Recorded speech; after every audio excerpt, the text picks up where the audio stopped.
శ్రీదేవి భాగవతము 7వ స్కందం 17వ రోజు పారాయణం. వ్యాసుడు జనమేజయుడికి దేవీ భాగవతాన్ని ఇలా వివరిస్తున్నాడు. తారకుడు: అమృతం తాగినా తృప్తి ఉంటుందేమో, కానీ ఈ దేవీ లీలలు ఎంత విన్నా తృప్తి అనేదే కలగడం లేదు. ఇంతకీ ఆ పరాంబ హిమవంతుని ఇంట పుట్టిందన్నావు కదా, ఆ కథ వినిపించు అన్నాడు జనమేజయుడు. చెప్పడం ప్రారంభించాడు వ్యాసుడు. ఆ విధంగా సతీ విరహంతో విరక్తుడైపోయాడు శివుడు. లోకం శక్తిహీనం అయిపోయింది. అలాంటి సమయంలో జన్మించాడు తారకాసురుడు. శివుడి కొడుకు చేతిలో తప్ప నీకు మృత్యువు లేదు అని వరాన్ని ఇచ్చాడు బ్రహ్మ అతనికి.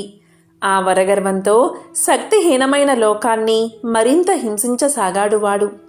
దేవకోటి మొత్తం విష్ణువుతో కలిసి హిమాలయ పర్వతం చేరి అంతా యజ్ఞం ఆరంభించింది. చైత్రశుక్ల నవమి శుక్రవారం నాడు దివ్య జ్యోతిర్మూర్తిగా కనబడింది అమ్మ. ఆమెని భక్తి శ్రద్ధలతో స్తుతించారు దేవతలు. తారకాసురుడి విషయం చెప్పారు ఆమెకి. నా శక్తి అంశ హిమవంతుడి ఇంట గౌరిగా ఆవిర్భవిస్తుంది. గౌరీ శంకరులను సంధానించండి. వారి సంతానం వల్ల తారక సంహారం, లోక కళ్యాణం జరుగుతాయి అని చెప్పిందామే. అనంతరం హిమవంతుడి కోరిక మేరకు తన విశ్వరూపాన్ని ప్రదర్శించిందామే. ఆ విశ్వరూపం నుంచి రకరకాల జ్వాలలు పుడుతున్నాయి. పటపటా పళ్ళు కొరుకుతుంది. కళ్ళ వెంట నిప్పులు కారుస్తుంది. ఆమె చేతుల్లో అనేక రకాల ఆయుధాలున్నాయి. 1000 శిరస్సులు, 1000 నేత్రాలు, 1000 పాదాలు, 1,000,000 మెరుపులు, 1,000,000 సూర్యుల్లా వెలిగిపోతుంది. ఎంతో భయంకరంగా గుండెలు జల్దరింప చేసేటట్టుంది. దీంతో దేవతలు తట్టుకోలేక స్పృహ తప్పారు. వేదాలు వారిని మేల్కొల్పాయి. ఆమెనెంతగానో స్తుతించారు. వేద ప్రార్థన ఆలకించి తన ఘోర రూపాన్ని ఉపసంహరించుకుంది దేవి. సహజ సుందర రూపాన్ని దాల్చింది. ఈ విశ్వరూపాన్ని ఎవరు తలుచుకుంటారో వారి భయాలన్నీ పటాపంచలు అవుతాయి. పరాశక్తి అనుగ్రహం సర్వదా కలుగుతుంది. అనంతరం దేవి హ్రీంకార యోగం గురించి చెప్పి బ్రహ్మ విద్యను ఉపదేశించింది. తీర్థోత్సవాల గురించి చెప్పింది. వ్రత పూజా విధిని వివరించింది.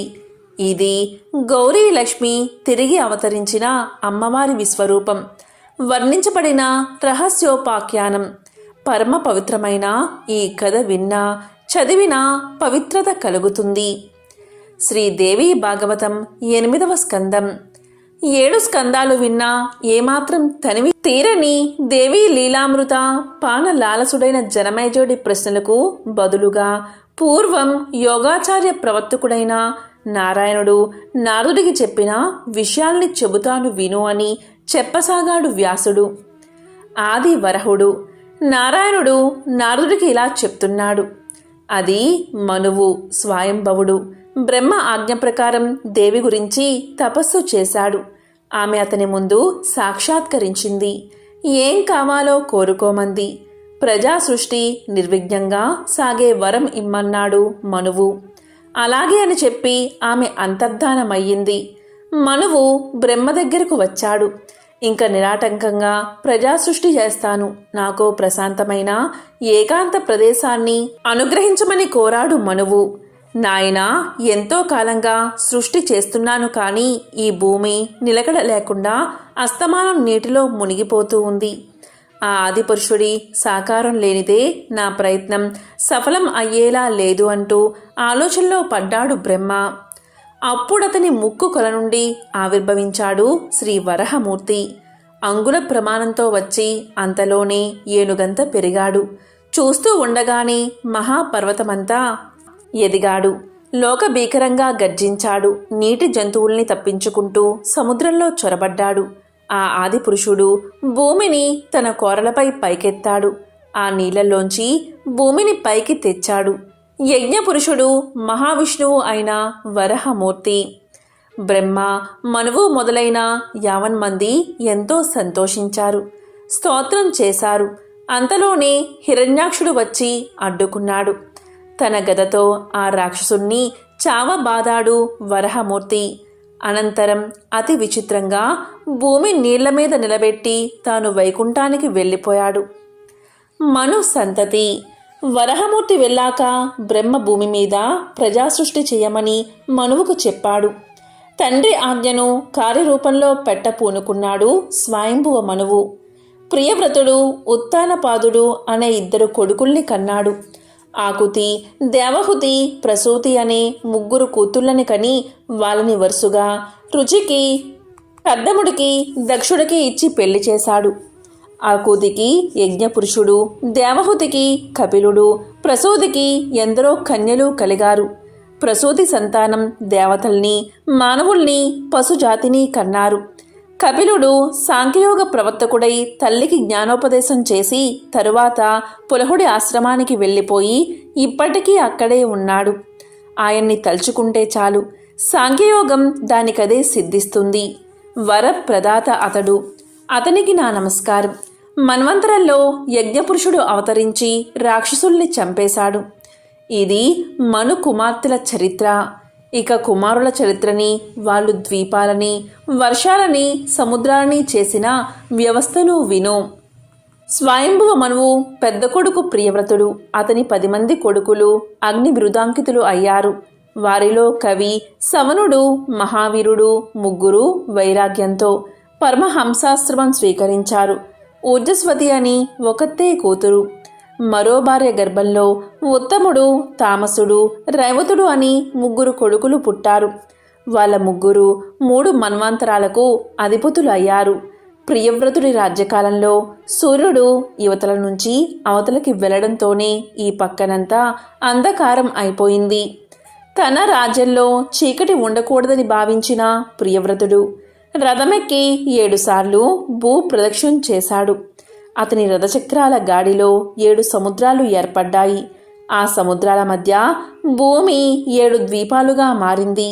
ద్వీపాలకి సముద్రాలు హద్దులు అయ్యాయి.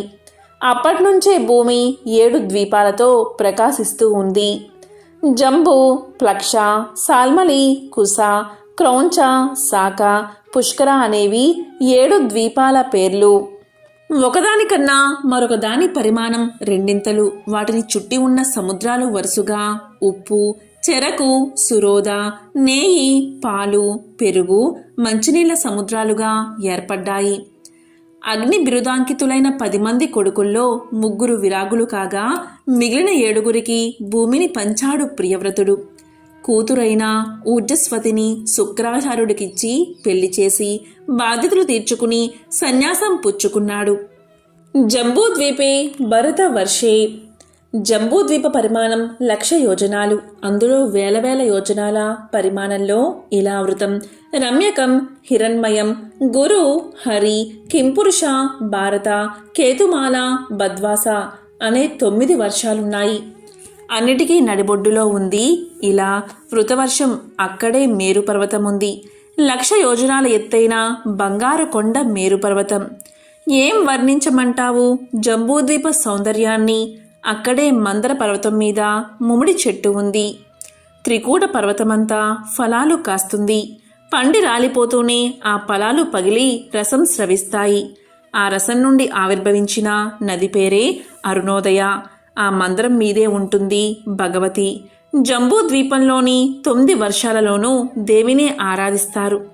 విడివిడిగా ఇలా వృతంలో ఆదిదేవుడు రుద్ర రూపంలో ఉండి సంకర్షుణ్ణి స్తోత్రిస్తూ ఉంటాడు. భద్రాస్వ వర్షంలో ధర్మపుత్రుడు, భద్రస్రవుడు వాయుగ్రీవుణ్ణి స్తోత్రం చేస్తారు.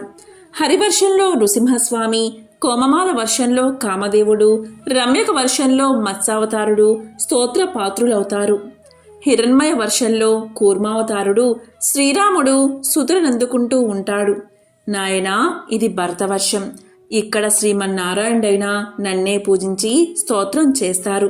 ఈ భరతవర్షంలో మలయం, మంగ, ప్రస్థం, మైనాకం, త్రికూటం, వృషభకంటకం, కోలస్యహం, దేవగిరి, ఋష్యమూకం, శ్రీశైలం, వెంకటగిరి, మహేంద్రం, వారిదారం, వింధ్యం, ముక్తిమంతం, వృక్షం, పారియాత్రం, ద్రోణం, చిత్రకూటం, గోవర్ధనం, రైవతకం, కుకుంభం, నీలం, గౌరముఖం, ఇంద్రకీలం, కామగిరి అనేవి ప్రసిద్ధమైన పర్వతాలు. ఆ ప్రసిద్ధాలు ఇంకా అనేకమున్నాయి. ఈ పర్వతాల్లో పుట్టి సర్వపాప నాశికాలైన నదులు ఉన్నాయి.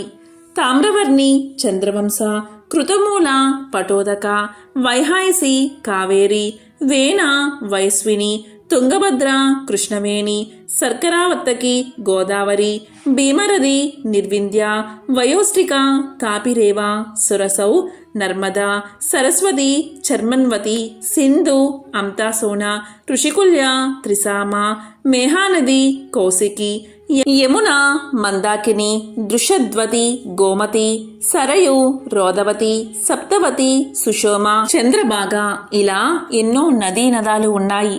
ఇక్కడ భారతవర్షీయులు వర్ణాశ్రమ ధర్మాన్ని అనుసరిస్తూ మోక్షం పొందుతారు. అందుకే ప్రపంచం మొత్తంలో ఈ వర్షానికి ఎనలేని గౌరవం. ఈ ప్రపంచంలోనే నన్నా మాటేమిటి, ముల్లోకాల్లోనూ భారతదేశం గౌరవించబడుతుంది. ఈ ఒక్క దేశంలోనే తమ తమ యజ్ఞ భాగాలు అందుకోవడానికి దేవతలు స్వయంగా వస్తారు. ఇలా జంబూద్వీపంలో ప్రధానమైన 9 వర్షాలే కాక స్వర్గప్రస్థం, చంద్రశుక్రం, ఆవర్తకం, రమణకం, మందరం, హరిణం, పాంచజన్యం, సింహలం అనే మరో 8 ఉపద్వీపాలు ఉన్నాయి. అవన్నీ సగరుడి కుమారులు గుర్రాల్ని వెతికేటప్పుడు ఏర్పరిచినవి. జంబూ ద్వీపంలాగా అనేక ద్వీపాలు కూడా వైభవోపేతంగా విరాజిల్లుతూ ఉన్నాయి. శ్రీదేవి భాగవతం 8వ స్కందం 17వ రోజు పారాయణం సంపూర్ణం.